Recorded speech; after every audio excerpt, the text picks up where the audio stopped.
Why is my engine oil low? That's a big question that people have. Their vehicle comes in for us for an inspection and we see the dipstick and the oil is not even on that dipstick. So how does that happen and what can you do about it? So first thing, how does it happen? Over time, that oil viscosity is going to break down and you're going to start to burn oil. That can happen through different components in the engine. Bottom line is we got to avoid that from happening. When that engine gets low on oil, you're going to potentially cause engine damage, especially the lower it gets. Now, let's say you have a 5,000 mile interval on your oil change.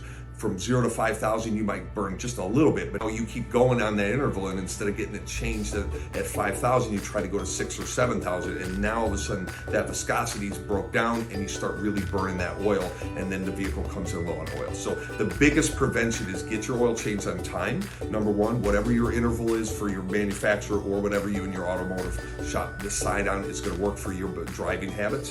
And then the other thing is make sure that you're checking the oil monthly, and that way you can see if it is going low, you can get it in, get it checked, added, or potentially change that oil even earlier. So give us a call with any questions over here at Carz R Us in Machesney Park.